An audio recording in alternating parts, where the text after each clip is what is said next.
कि जब दो पहलवान लड़ते हैं तो जैसे ही एक पहलवान का दांव लग जाता है फौरन पटक देता है। तो हम भी उस वक्त के इंतजार में हैं, जैसे ही ऑनरेबल कोर्ट से कोई पॉजिटिव ऑर्डर होता है तो हम इस चीज को करेंगे। हम आपके यहाँ इसको डायरेक्ट नहीं आने देंगे, बाकायदा इसको जेल डाल के, इसको सजा भुगतवा के, उसके बाद इसको आपके यहाँ भेजेंगे। सीमा हैदर के तो कई केसेस है ना, क्रिमिनल केसेस अलग है उस पे, जिसमें ये जेल जाएगी, जिसमें इसको सजा होगी, वो केसेस अलग हैं, जिसमें 156(3) सीआरपीसी के तहत 20 सेक्शंस में हमने इसके खिलाफ जेवर कोर्ट में केस फाइल किया है, जिसमें एक शोर के रहते हुए दूसरी शादी करना बाइगैनी 494 आईपीसी, जो अब रिपील होकर के दूसरी सेक्शंस में आ गई है।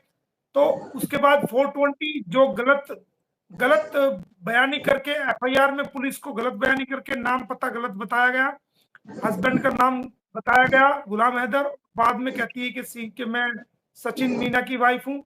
बेल एप्लीकेशन में फर्जी एफिडेविट लगाया गया, बेल एप्लीकेशन को फर्जी तरीके से ड्राफ्ट करके कोर्ट में लगाया गया, और एक एफिडेविट अंडरटेकिंग दी गई कि मैं गुलाम हैदर की वाइफ हूँ।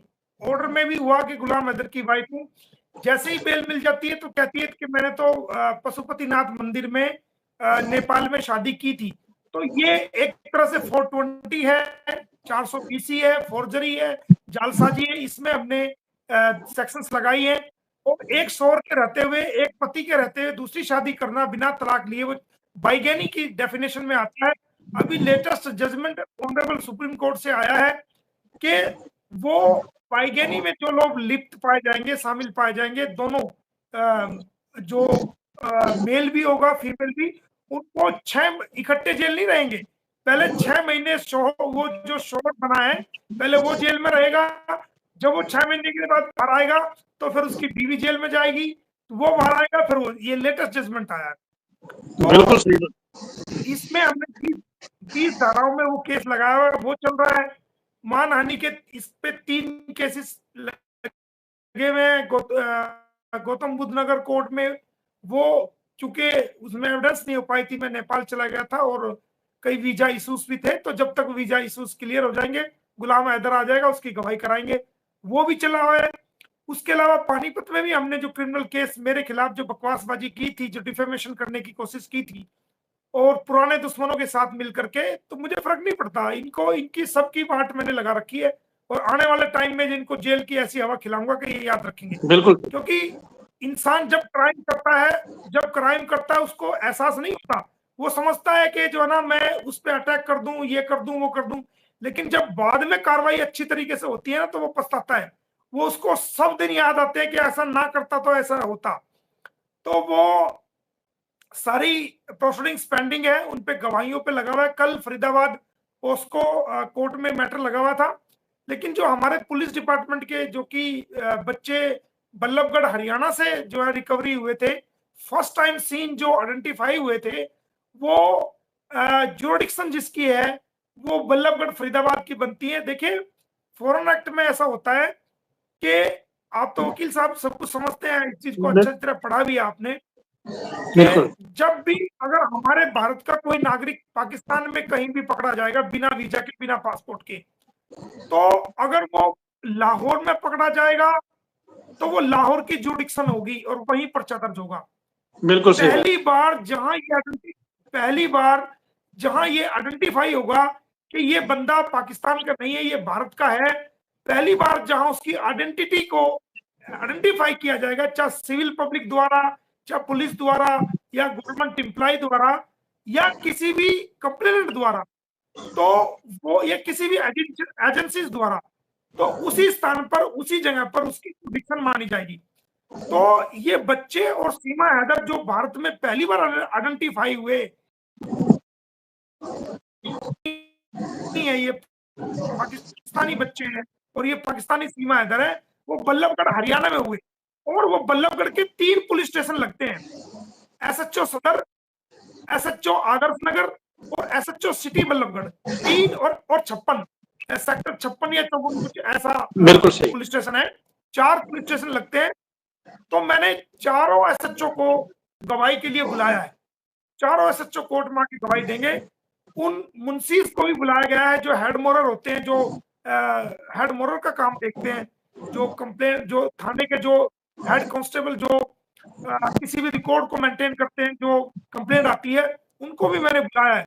उनके अलावा जो बड़े अधिकारी हैं, जो एसीपी, डीसीपी लेवल के, कमिश्नर लेवल के जो अधिकारी हैं, उन लोगों को भी मैं कोर्ट में गवाही कराऊंगा।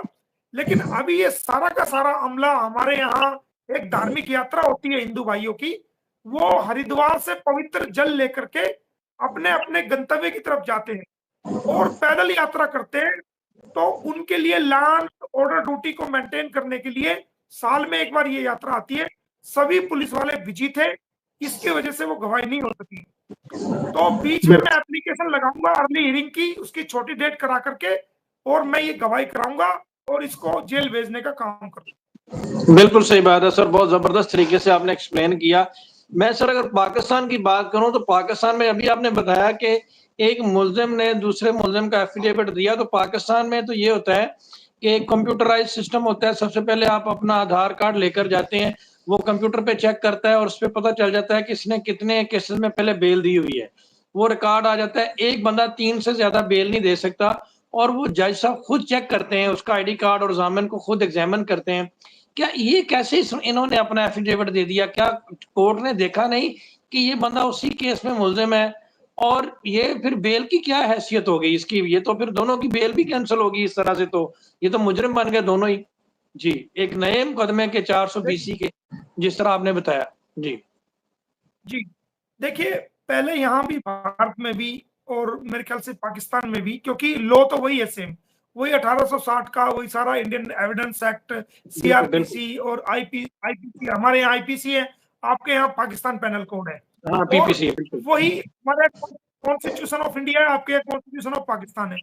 तो बिल्कुल कानून वही है, वही मुल्ला की किताब आपके यहाँ फैमिली लॉ में पढ़ाई जाती है, वही भारतीय किताब जो है वो वहां पर पढ़ाई जाती है, वो लॉ सेम ही है। तो अब सही। आकर के यहाँ चेंजेस हुए हैं, तो थोड़ा भारतीय उसमें बीएनएस की वो आ गई है, तो वो अभी थोड़ा चेंज हो गया। लेकिन मैं आपको बता दूं, हमारे यहाँ भी पहले मैनुअल होता था, भाई कोई जमानती दे रहा है तो उसके मैनुअल हाथ से मुचल के भरे जाते थे, जितने की जमानत में 50,000 या 10,000 या जो भी ऑनरेबल कोर्ट जो भी जमानत में खोलती थी, मुचल के भर के उसको फोटो लगा करके दे देते थे, भाई ये जमानती है। वेरीफाई करते थे, original identity card, vote card वगैरह, आइडेंटिटी कार्ड, नेशनल जैसे आपके यहाँ एनआईसी होती है, वो चेक करते थे, हाँ भाई ठीक है, जज साहब अपने सामने चेक करते थे। लेकिन उसमें आपने देखा होगा बहुत सारे फ्रॉड काम होने लगे थे, पैसे ले लेके जमानती, फर्जी जमानती आ जाते थे जमानत, और जो मुलजिम लोग हैं वो जेल से बाहर आ जाने के बाद वो रफू चक्कर हो जाते थे, फिर उनको ढूंढने के लिए 20-20 साल, 10-10 साल लग जाते थे, और वो सारा सिस्टम जो है वो ठप हो जाता।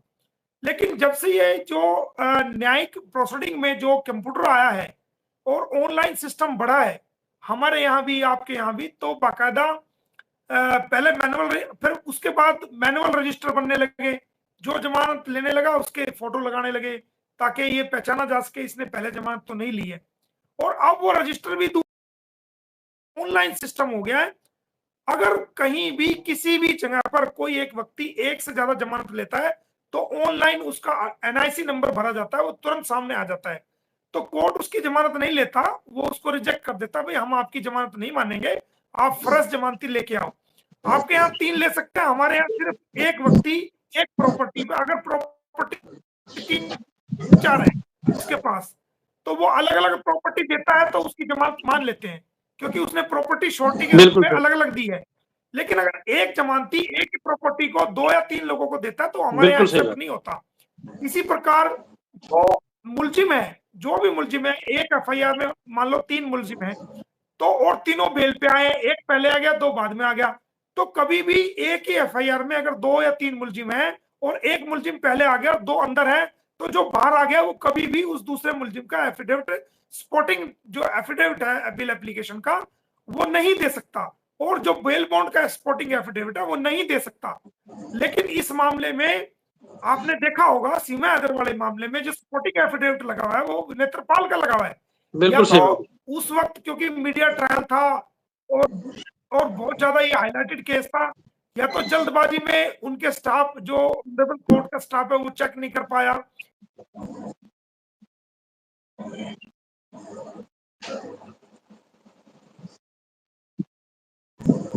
कि प्रॉपर चेक नहीं कर पाए हों, भूल का विषय हो सकता है, लेकिन ये हमारे लिए कैंसलेशन का एक बहुत, लेकिन मैं चाहता हूं जो मैंने प्रोसीडिंग की हुई है, क्रिमिनल प्रोसीडिंग, किसी भी एक प्रोसीडिंग में इसको सम्मन हो जाए कोर्ट से और ये जेल में चली जाए, तो वो ऑर्डर्स लेके हम बेल कैंसिलेशन में लगा देंगे, बिल्कुल सही। वो भी तुरंत इसकी बेल कैंसिल हो जाएगी और ये फिर जेल जाएगी। फिर इसको जल्दी से हम कहीं से कहीं सुप्रीम कोर्ट तक भी इसकी जमानत हम नहीं होने देंगे एक बार बेल कैंसिल होने के बाद। बिल्कुल सर, बिल्कुल इंशाल्लाह। तो वो जैसे आप सारी मैंने जो कंडीशन, जो बेल कैंसिलेशन की जो कंडीशंस होती है वो मैंने सारी पूरी कर रखी है। अब सब चीज पूरी मैंने की हुई है। जैसे ही मुझे दांव पेच वो पहलवान वाला लगता है कि जब दो पहलवान लड़ते हैं तो जैसे ही एक पहलवान का दांव लग जाता है फौरन पटक देता है, तो हम भी उस वक्त के इंतजार में हैं। जैसे ऑनरेबल कोर्ट से कोई पॉजिटिव ऑर्डर होता है तो हम इस चीज को करेंगे और इसको जेल भेजने का जरूर काम करेंगे। हम आपके यहाँ इसको डायरेक्ट नहीं आने देंगे, बाकायदा इसको जेल डाल के इसको सजा भुगतवा के उसके बाद इसको आपके यहाँ भेजेंगे।